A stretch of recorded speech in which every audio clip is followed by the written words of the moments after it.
So guys, continuation po ulit. To God be the glory po. Maraming salamat po sa inyong lahat na magtatry po ulit tapusin ang bawat part ng bagong season ko na to.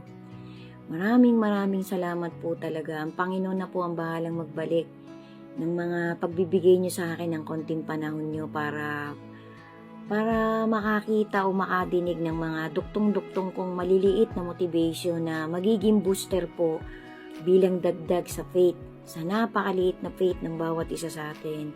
Iwasan po nating mag-boost na tayo talagang banal, tayo malaki ang faith natin. Iwasan po nating magpakita ng kahambugan at kayabangan sa ating Panginoon. Lagi po nating ibababa ang ating mga sarili kahit ikaw ay bilyonaryo pa. Pakita po natin sa Panginoon na tayong lahat ay nilikha niya, na tayong lahat ay nakaapak sa lupa, na tayong lahat ay mas kinalulugodan ng Panginoon kapag lagi nating pinapractice ang humility. Amen. Kasi pasintabi po guys kung medyo nakaka-open minsan ng pananalita ako. Ako nagsasalita lang ng tapat at totoo. So disclaimer po sa mga pagsasalita ko minsan kung may na-open ako, patawad po guys. Kayo na po ang bahalang magbigay ng discernment nyo, ng discretion nyo sa mga duktong-duktong kung ganito na nagkakasunod-sunod. So ito nga po season 34 na guys. WWTH bali part 13 na guys. To God be the glory po talaga. Thank you so much po talaga sa inyong lahat na makakapag-try ulit manood at magtapos ng mga content ko na to. Kayo po ang bahala guys kung sinisigaw po ng inyong puso na nabigyan nyo ng heart ang aking mga content. Ang Panginoon po kahit kailan alam niya po ang motivation ng bawat isa sa atin. Kung tayo nagkukunwaring mabait lang, kung tayo nagkukunwaring napaka-humble natin, ang Diyos na po ang bahalang humusga sa bawat isa sa atin. Disclaimer po kung minsan medyo prangka ang aking pagtatawid. Maraming salamat po ulit. So guys, isang konting reminder lang po ulit sa bawat isa sa atin na nilalagay ko nga po dito sa bawat part ko ang mga nagagawa kong notes sa mga napapanood kong dokumentary bilang share ko lang din po sa mga mangilan-ngilang tao na sumusubaybay sa mga ganito kong content. So ang sabi po nung dokumentary na to, according daw po dun sa nasabi ko na po yata to sa mga naunang part, recap lang po guys. Ang sabi po nung narrator nila, ang civilization daw po natin talaga, pagpasok po ng millennium dispensation ng ating Panginoon, magkakaroon po talaga ng longevity of life. Ibig sabihin, loloobin po ng ating Panginoon sa kanyang mahimalang mga gawa na ang buhay po ng tao ay hahaba pagpasok ng millennium dispensation. Tapos ang isa pa pong mangyayari nun, habang nagkakaroon po, habang lumalakad po ang panahon ng 1,000 years na reigning era ng ating Lord Jesus, wala po si Satan, nakatago po siya guys.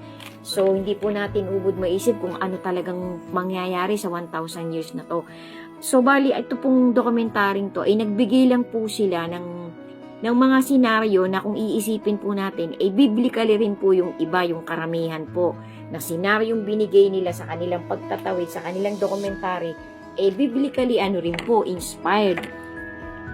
Sabi po nila, yung isang scientist daw po na mariresearch naman po natin ang tawag po dito sa kanyang theory. Actually, hindi theory, talagang pinag-aralan nung doktor na scientist na to na tinatawag nga pong Kardashev scale, na meron po siyang ginawang mga dokumento na from 1932 hanggang 2019 nandyan na po yan, pwede po nating i-google guys, na ang sabi niya po siya po ay isang Russian, if I'm not mistaken, Russian po siya. Meron po siyang ginawang parang pagdi-divide na tinatawag na type 1 civilization, type 2 civilization, type 3, type 4 hanggang type 5. Yung pong type 5 yun po ang sabi po nung narrator na to sa dokumentaryong sinusubaybayan ko guys, yung type 5 po parang spiritual na po yun, spiritual universe na, spiritual parang interdimensional being. So parang sa madaling salita, spiritual dimension. Na ang iba pong scientist hindi naniniwalang may Diyos. So marami pong scientist na naniniwalang may Diyos. Pero yung iba po, meron pa rin pong hindi naniniwala. Sabi po nila, tayo daw po nandito pa lang sa type 1 home planet na type ng civilization. So pagdating po daw ng millennium, maaari pong magkaroon ng type 2 civilization hanggang type 3 civilization. Yan po pagkaintindi ko sa dokumentary nila. So may gagawin po ang ating Panginoong Hesus. Kasi ang Diyos po kasi may power po siyang sumira ng kanyang mga ginawa. Kasi nga po lahat ng nakikita natin, creation niya ng ating Panginoon, yung galaxy, yung universe, yung mga planeta. Siya po ang may lalang yan. Hindi po pwedeng basta sumulpot yan, guys. Kasi marami nga pong mga pilosopiyang pagtatawid na parang namimiloso po sila. Hindi nila kayang tanggapin kung ano talagang nakasulat na From the Genesis part, from the Old Testament to the Revelation part, sa pinakadulong part ng love letter ng ating Panginoon, nagpapatotoo po na may lumikha talaga ng mga bagay-bagay na nakikita ng tao at hindi pa natin nakikita. So, facts po yan, guys. Kaya lang, yung iba nga po, search pa rin sila ng search, saliksik pa rin sila ng saliksik, malilate na po, guys. Kahit magsaliksik pa tayo ng magsaliksik, kasi sabi nga po sa natuklasan nito sa panahon natin ngayon na nandito na tayo sa last generation halos 5 to 10% o gawin na nating 20% pa lang ang nare-research ng tao.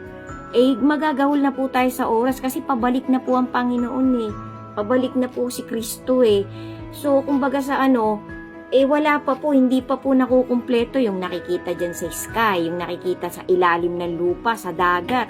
Kunti pa lang po kung ima-maximize po natin, wala pa nga po daw 10%, 10 to 20%, sabihin na natin maximum 20%. Hindi pa rin nila ma-identify maraming object, maraming things pa rin po na hindi kayang i-identify ng science. So, kasi nga po masyadong guys, kumbaga sa gagahuling ka na sa panahon kapag nagpatuloy-tuloy pang kaso nga po yung mga mayayamang tao nagpopondo pa rin po sila, nagre-research pa rin po sila ng nagre-research. So sabi po nila yung dispensation po ng ating Panginoon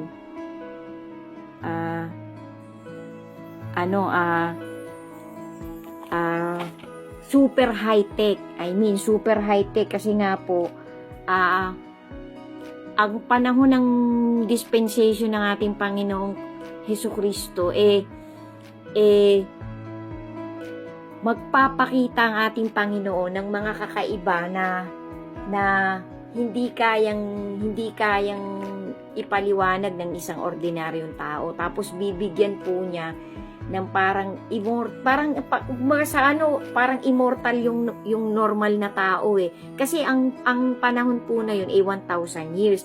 So ang buhay po ng tao magkakaroon nga daw po ng longevity. Ibig sabihin kahit 100 years ka na, mukha ka pa ring teenager.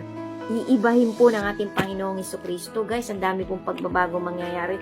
Tapos aalisin na din daw po ng ating Panginoon yung sumpa ng kahirapan. Mawawala po yan, guys. Sinabi ko na po yan sa mga naunang part. Tapos ito pa po, guys, ang sinasabi.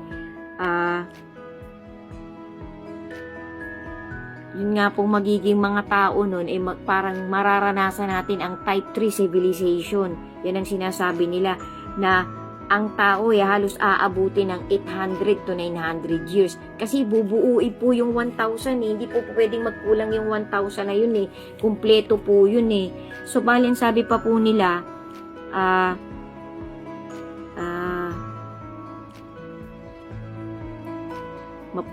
Guys, sundan nyo pa po yung susunod. Matatapos na po yung 10 minutes. Thank you po guys. To God be the glory po. Pasensya na po kayo. Ginawala ko sa minutes. Sundan nyo pa po yung karugtong. Maraming salamat po. And to God be the glory po ulit. God bless each and every one of us. Amen.